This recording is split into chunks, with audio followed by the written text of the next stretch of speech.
வானம் மேகங்கள் நிறைந்து காணப்படுகிறது. இது மழைக்காலம். புயல் உருவாகி வருவதாக வானிலை அறிக்கை தெரிவிக்கிறது.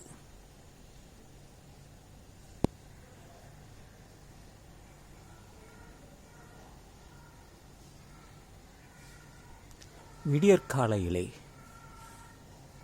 ஒரு காணொளி அதை கேட்டேன். ஒருவர் பேசுகிறார். அதனுடைய சாராம்சம் என்னவென்றால், ஒரு பைத்தியக்காரன் யாழ்ப்பாணத்தில் அவன் செத்து கிடக்கிறான். அவன் எங்கிருந்து வந்தான், எப்பொழுது வந்தான், எதற்காக வந்தான் என்ற எந்த தகவலுமே தெரியவில்லை. இது ஒரு அனாதை பிணமாக இருக்கிறானே என்று அவனை புதைத்து விட்டார்கள். இதுதான் செய்தி. மறுபடியும் அங்கே தான் டிப்ஸே வருது. அது என்னவென்றால், ஒரு 10 அடி தள்ளி தோண்டுகிறார்கள். ஏன் தோண்டுகிறார்கள்? அங்கே தான் டிப்ஸ் இல்லை, ட்விஸ்ட்டு இருக்கிறது. அது என்ன என்றால், அங்கே தோண்டும் பொழுது ஒரே தங்க நாணயங்கள், ஆயிரக்கணக்கான தங்க நாணயங்கள் அங்கே புதைந்திருக்கிறது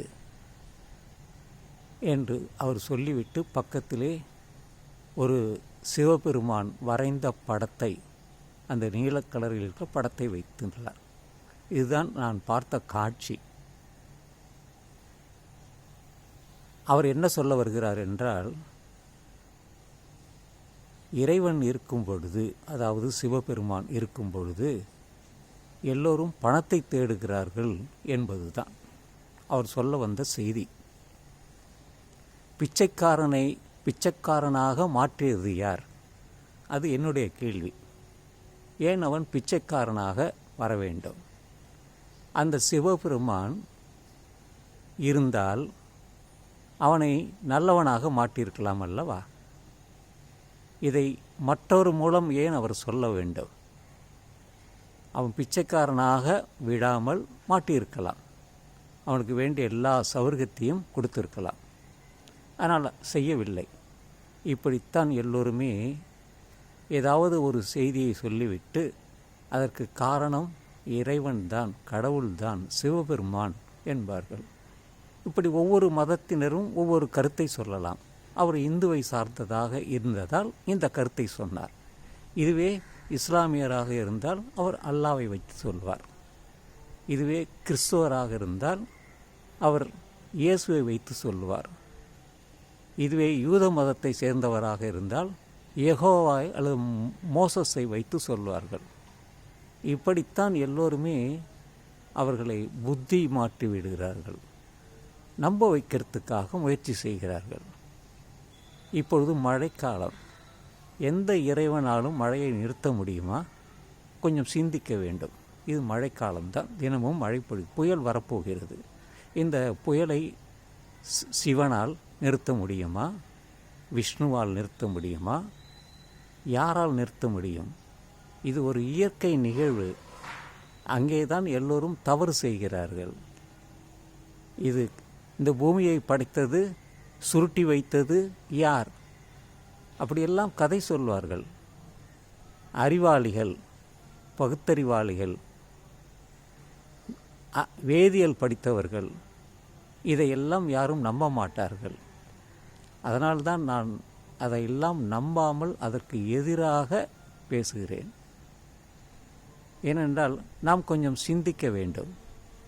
இது எப்படி நடந்தது? ஏன் நடந்தது? நாம் ஏன் பிறந்தோம்? நாம் ஏன் இறக்கப் போகிறோம்? நமக்கு எப்படி நோய் வந்தது? நோயை குணப்படுத்த நாம் எங்கே சென்றோம்? இறைவன் நமது நோய் வராமல் பார்த்து கொள்ளலாம் அல்லவா? பசி இல்லாமல் பார்த்து கொள்ளலாம் அல்லவா?